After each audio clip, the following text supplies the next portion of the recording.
Hello hijabi girls, আসসালামু আলাইকুম। আজকে আমি একটা ইউটিউবের কমেন্টের রিপ্লাই ভিডিও নিয়ে চলে আসলাম। একজন আমাকে কমেন্ট করেছিল ফুল গ্লোভস পরার জন্য, মানে হাত মোজা আমি সবসময় হাফ পরি, তাই আমাকে এটা ফুল পরার জন্য একজন কমেন্ট করেছে। সেই রিপ্লাই ভিডিওটাই নিয়ে আসলাম আজকে। তো প্রথমে আমি হিজাবটা পরে নিচ্ছি, আর ফুল হাত মোজা ও সবসময় নিকাবের সাথেই পরা হয়। আমি তো নিকাবের সাথেই পরি, এইভাবে নর্মাল হিজাব টিউটোরিয়ালের সাথে আমি ফুল হাত মোজা পরি না।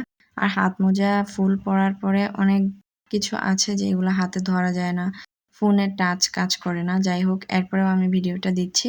প্রথমে আমি হিজাবটাকে একদম একটা পিন দিয়ে একটুখানি আটকে নিয়েছি মাথায়, মানে কোনো মতো হিজাবটাকে শুধু পেঁচিয়ে নিলাম।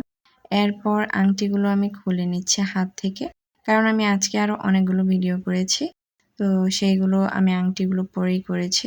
এখন আমি লাস্টে এই ভিডিওটা করছি। তো এই যে আমি ফুল হাত মোজা নিয়ে নিয়েছি। এই তো ফুল হাত মোজা দুইটা আমি এখন দুই হাতের মধ্যে পরে নিচ্ছি। আর আমি এই হিজাব টিউটোরিয়ালের সাথে একটা সুন্দর 3 পার্টের নিকাব টিউটোরিয়ালও দেখাবো। লাস্ট পর্যন্ত দেখার অনুরোধ রইল।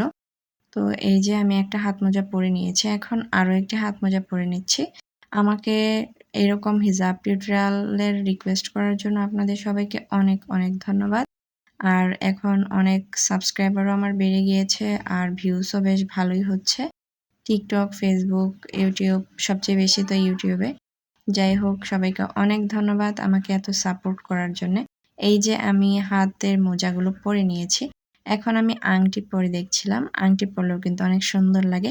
নর্মালি আমি কিন্তু ফুল হাত মোজা পরি না, এগুলো প্রায় আরও 4 থেকে 5 বছর আগে আমি পরতাম, সেইগুলোই এখনও রয়ে গিয়েছে, তাই পরে আমি দেখাচ্ছি। আমি হাফ হাত মোজাটা পরতেই বেশি পছন্দ করি।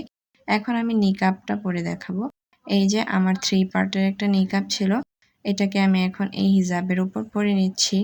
আর আপনারা নতুন নতুন ভিডিও পেতে আমার চ্যানেলের সাথেই থাকুন। আর কেমন হিজাব টিউটোরিয়াল আপনারা চান অবশ্যই কমেন্ট করতে পারেন, আমি সবার কমেন্টের রিপ্লাই দিয়ে দিব ইনশাআল্লাহ। আর ভিডিওটি ভালো লাগলে অবশ্যই লাইক করে দিবেন। আর আপনার মেয়ে ফ্রেন্ডদেরকে আপনারা শেয়ার করতে পারেন, তারা অনেক সুন্দর সুন্দর হিজাব টিউটোরিয়াল শিখে যাবে, কারণ আমার ইউটিউবে অনেক সুন্দর সুন্দর আর অনেকগুলো হিজাব টিউটোরিয়াল আপলোড করা আছে। তো এই যে আমি নিকাবটা পরে এখন চোখের এদিকটা ঠিক করে দিচ্ছি। ভিডিওটা কেমন জানি বেশি একটা, মানে খুব বেশি ব্রাইট হয়ে গিয়েছিল। যাই হোক, আমি চেষ্টা করছিলাম এটা কমিয়ে দেওয়ার। তো এই তো এখন টেনে টেনে আমি আমার নিকাবটাকেও ঠিক করে নিয়েছি। এরপর ফটোশ্যুটের জন্য 2-একটা পোজ দিব। আজকের ভিডিওটি এই পর্যন্তই। ভালো লাগলে অবশ্যই কমেন্ট করে যাবেন, আর লাইক এবং শেয়ার করে ফলো দিয়ে পাশে থাকবেন। আল্লাহ হাফেজ।